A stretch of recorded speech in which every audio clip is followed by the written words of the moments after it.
Hey guys, it's Justin Moore. Very special thanks going out to Nikki Sixx, Motley Crue, Cody Allen, and CMT. This is the first ever Ask Anything chat playing on multiple shows. 6 Cents, CMT Radio Live, After Midnight, and CMT All Access. Thanks for supporting Nashville Outlaws. Alright, let's do that one more time. And we'll move on. Hey guys, it's Justin Moore. Very special thanks going out to Nikki Sixx, Motley Crue, Cody Allen, and CMT. This is the first ever Ask Anything chat playing on multiple shows. 6 Cents, CMT Radio Live, After Midnight, and CMT All Access. Thank you guys so much for supporting Nashville Outlaws.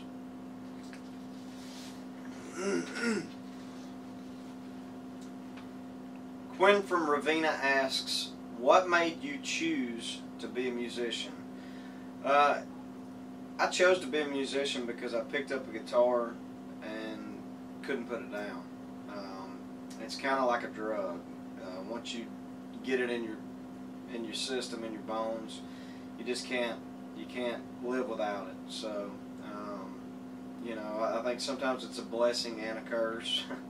But I've always loved music. I've always specifically loved country music, and the fact that I get to do it for a living is a huge blessing. So.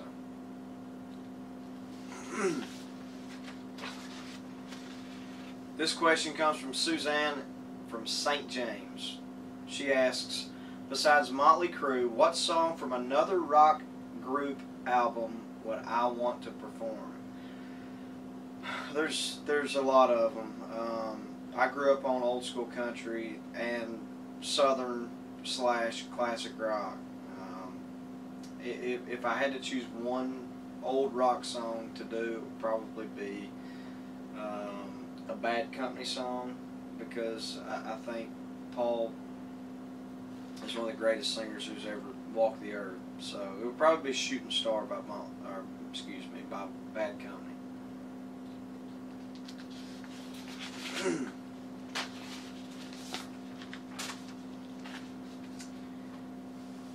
This next question is from Ashley in Canton, Ohio. She says, besides your family, what is the one thing you cannot live without? The one thing that I can't live without, besides my family, would probably be coffee.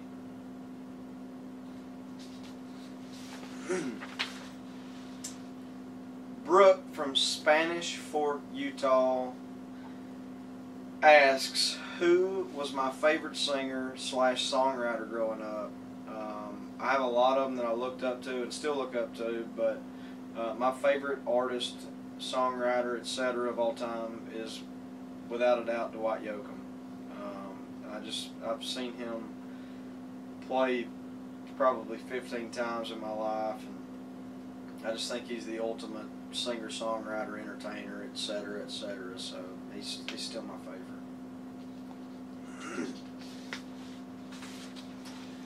This next question is from Robin in Nashville. What was it like to record with Motley Crue? I was at the taping and was blown away. Thank you. I'm glad you got to go. It was great. You know, it for me is the most random thing I've done in my career, but at the same time one of the most fun things that I've ever done in my career. I love the fact that, you know, no matter where a song originates, it can touch people in different genres, different times in their lives, and different groups of people. And I think this song is you know, one of those type songs. It doesn't matter if it came out in the 80s or now, it's still touching people. And to get to do it with the guys who did it originally has been very, very cool.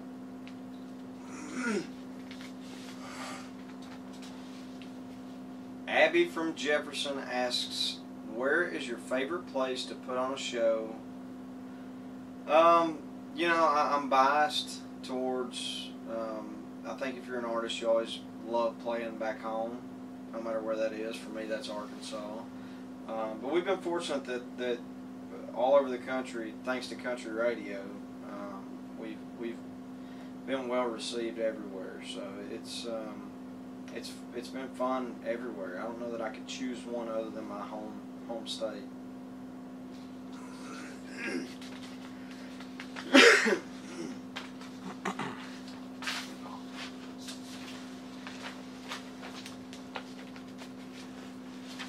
The next question is from Jamie Lynn in Clarksville. Were you nervous when you were making the Home Sweet Home song and video? I wasn't nervous. You know, this is what we do for a living, and it doesn't matter that I guess you're doing it with people that would be considered legends. We all do the same thing for a living. They got an earlier start than me. But it was a huge honor for me to do it. I'm fortunate that I was able to do it, but we don't really get nervous anymore. It's kind of second nature to us.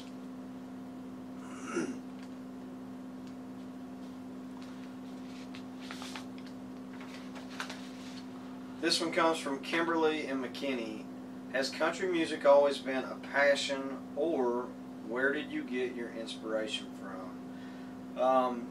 Country music always has been a passion of mine. I just love listening to it. Where I was growing up in Central Arkansas, I thought that the country artists at the time, which was in the mid to late 80s through the 90s, I thought they were describing how I was growing up. So that's kind of where I developed a serious passion and love for country music.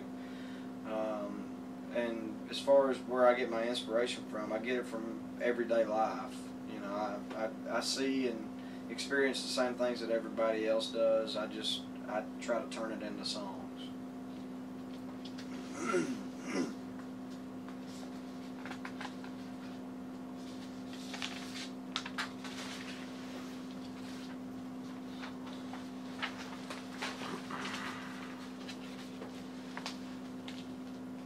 This one is from Kaylee in Canton, Ohio.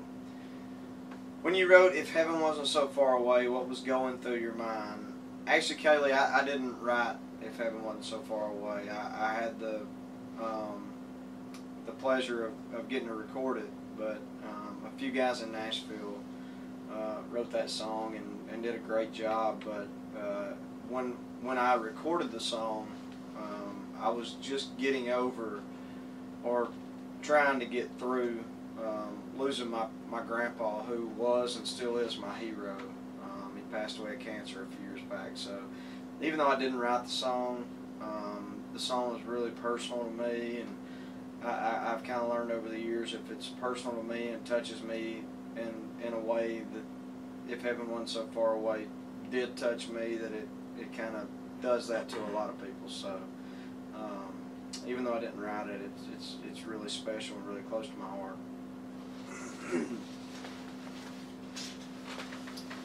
Next question comes from Temple, Texas.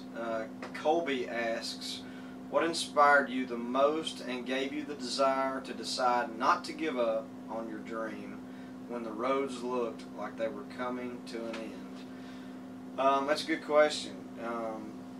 So many times throughout your career, whether you've had success yet or whether you're trying to accomplish your first, success in this business, there's so many times where it looks like it's not going anywhere.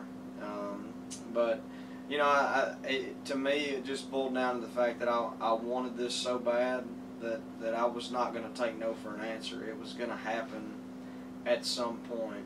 And then for me also, you just kind of have to understand that there are things that are in your control, and you need to do the best you can to control those things. But you have to, most importantly, in my opinion, you have to understand there are things that are out of your control, and letting those things go was huge for me. So, as far as what inspired me to keep going, I think it was just my own competitive spirit and willpower, just to prove to not only everybody else, but most importantly to myself, that I could actually, achieve some of the things that we've been able to achieve.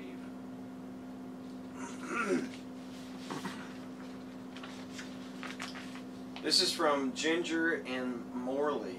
Just curious, but why a white cowboy hat and not a black one? That's a question I've never been asked. It's as simple as this. I don't think I look good in a black cowboy hat. I've had a bunch of them. I still have some of them, but I never wear them because I think white looks better on me.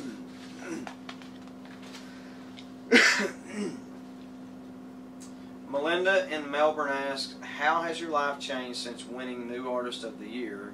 By the way, so happy for you. Thank you so much, Melinda. You know, it really hadn't changed at all. I know that's probably a boring answer, but you know, life over the years has changed dramatically for myself and my family. But the only thing that changed was the fact that all of the hard work that not only I've put in, but my team that travels on the road with me, and my record label, and my management, and my family, and everybody who has busted their asses for me for years and years and years. I feel like there's a sense of pride within us now that you know we were lacking maybe, and I don't know. It's a little redemption for the last few years when we were maybe left out when we had the opportunity to go win it. So nothing's really changed as far as life goes, but except for the fact that we're swelled up with a little more pride now than what we had before.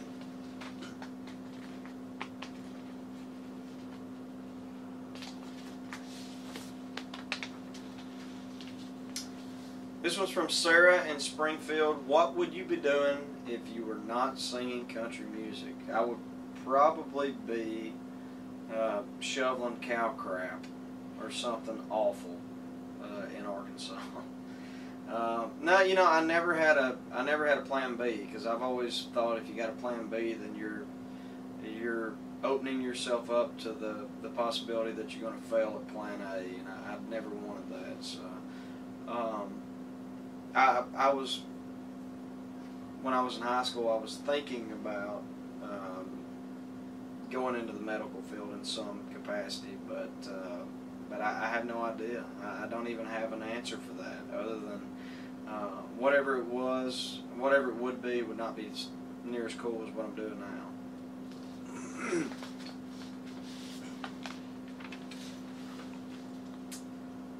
This is from Norm in Arkansas, Pig Suey. How was it working with Motley Crue? It was great working with Motley Crue. They were great guys. It was cool to see that their excitement for this project was at the same level, if not higher than ours. So it was a lot of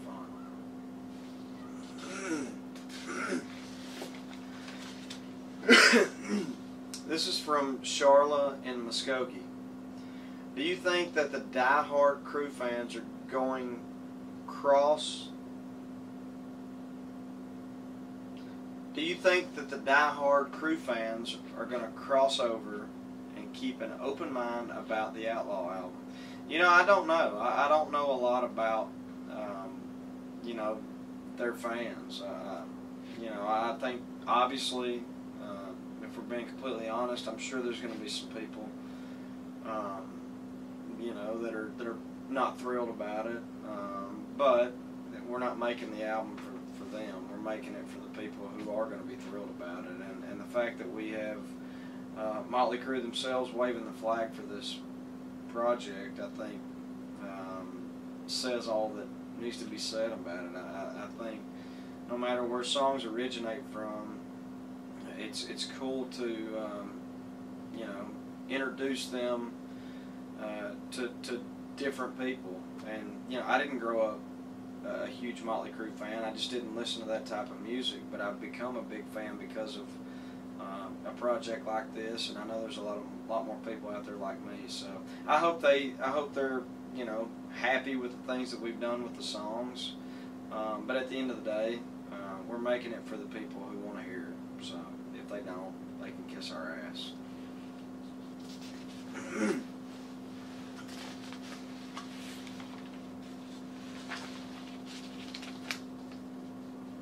This is from Noel in Bellevue. How did Motley Crue inspire you as an artist? You know, I've touched on this before, but I didn't grow up listening to Motley Crue or that type of music. I grew up listening to pretty much only country music. And so I've become a Motley Crue fan more so in the past year than I ever have in my life. But I just think, for me, they inspire me more from a business standpoint. The fact that they've been able to accomplish all the things that they've been able to accomplish and reach the level of success that they have, I think is something that any artist, you know, would look up to.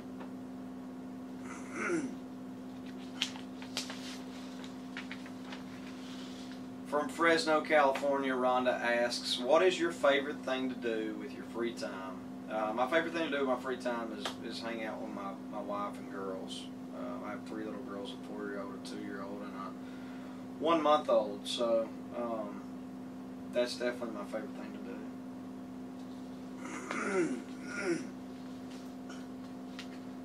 It's never ending. There's a few left here. It's like 100 degrees in here. This is from Sherry in Shreveport. What made you want to write such a great, funny song like I'd Want It to Be Yours? I don't know if I've ever heard it be described as great, but thank you, Sherry. You know, songwriting, I started doing it because it's fun. And you know, I like writing serious songs, and I like writing goofy songs, just songs, period. And so, you know, this was just one of those days we were me and the guys I wrote it with were just kind of clowning around on the bus, and I don't know if the Kardashians were on TV or something like that, and kind of inspired us to write about that. But somebody said, well, are you a boob man or a butt man? And I said, well, I like them, I like it all, but I am a butt man if I had to get, or if I had to choose. And so that's kind of where that came from. So it's been fun to go play live, and it's a I know how ridiculous the song is, but it is fun.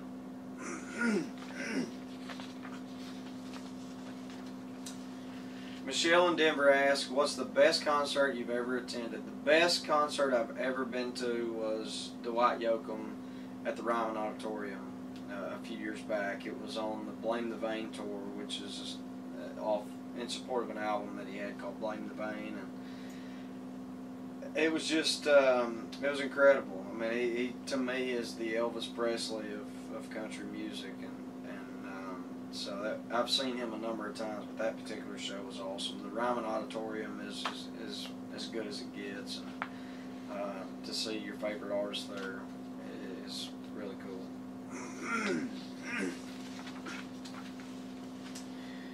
Tiffany from West Carlton has this question. How did you feel before and after your performance with Nikki and Vince at the Cma Fest? I felt good. I had a couple of cocktails before we did it, so my voice was nice and lubed up. And they're both great guys.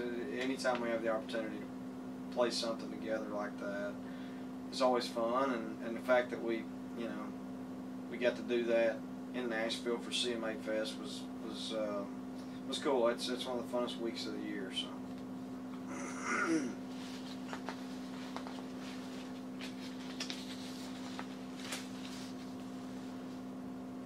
From Canada, Steph asks, did you actually miss the shot in the small town throwdown?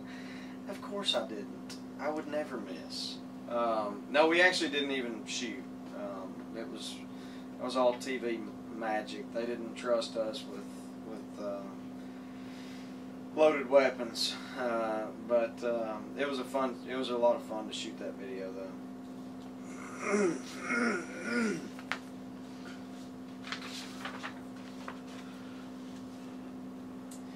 Vicki Lee from North Carolina says, I was at a concert where you sang a gospel song your grandma loved. What made you want to share that? The song is Beulah Land, and we've done it a lot. First of all, what made me want to share that is the fact that I'm a Christian, and I feel like it's my job to use my platform to bring people to God wherever I have the opportunity to do so. And then second of all, you know, I've learned over the years of doing this, and I've done it for a while now, that people obviously want to know what you sound like on the radio and what you look like on TV and all of these things, but people want to know who you are as a person inside, and I think that matters to people before they spend money that they don't have to go to a concert or buy a t-shirt or whatever it may be. And so I think moments like that in a show or whatever it may be help provide keen insight as to who I am as a person. So. Jeremy from Singapore asks, how has being a father and a country singer changed your life perspective? You know, as far as being a country singer, I don't know that it's changed my perspective on life too much, other than no matter what you do in life, no matter if you love your job or if you get to do what you love for your job or whatever that is, it's it taught me anyway to keep my priorities in order, because you get out here and you get on the road and you're having success and you become famous and you're making money and you're doing all this stuff, and you can get out of whack in a hurry. So I think as far as a big thought, big idea as far as life perspective, that doing this job taught me to prioritize. That also parlays into the other part of your question: how's being a father changed your perspective on life? You realize what's important in life, and so because of music and because of being a father, I have learned what actually matters in life, and it has taught me again to prioritize. And you know, first and foremost, I'm a dad and a husband, and then music comes second. So that's a terrible answer. Madison from Claremore asked, would you ever consider duck hunting Arkansas? Of course, I live in Arkansas. I grew up an hour and a half from Stuttgart, which is the duck hunting capital of the world. I have duck hunted in Arkansas and obviously would consider doing it again and again and again. So. Just a few left. There's like 6. This is from Key in River Falls. Have you been a lifelong Motley Crue fan? Actually, Key, I haven't been. I grew up pretty unfamiliar with most of their stuff. I didn't listen to that type of music growing up. It's not a knock on them in particular. I didn't listen to that music growing up. I listened to all country music, but I obviously have become a fan of theirs more over the past year or so because of this project.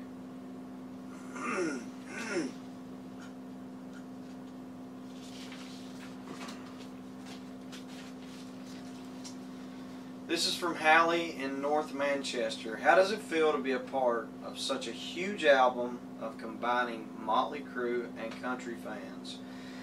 You know, it's a lot of fun. I think country music right now is more diverse than it's ever been, and probably more diverse than it'll ever be. I don't see, you know, I don't see the boundaries now that we used to see, and I think it's kind of cool. You know, I'm sure that, you know, there are some Crue fans who are my fans and vice versa, but I think things like this allow not only me but the other artists involved to grow our fan base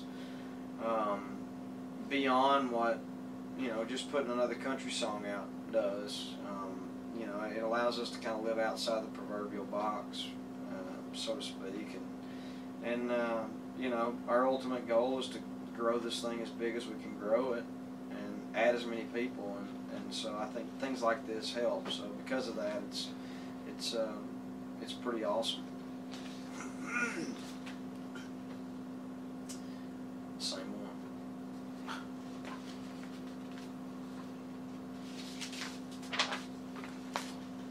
This is from Sarah in Hickory. Hi Justin, what song of yours is your wife's favorite? Oh wow. Kind of changes each album. On the second album, the Outlaws Like Me album, her favorite was Till My Last Day. But this particular album, the Off the Beaten Path album, her favorite is That's How I Know You Love Me, which is also my favorite song on the album as well. So,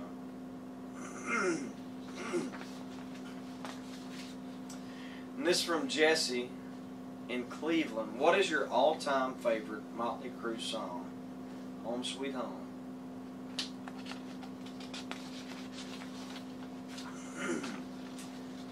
Out of Waco, we got a question from Morgan. What is most special to you about being on the Nashville Outlaws album?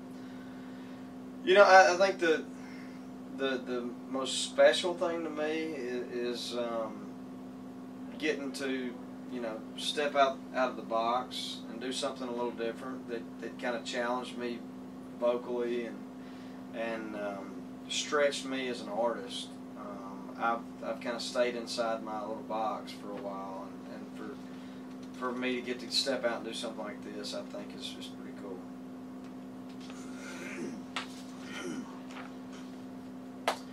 Don't forget, Nashville Outlaws is out now. Thanks again to Nikki Sixx, Motley Crue, Cody Allen, and CMT.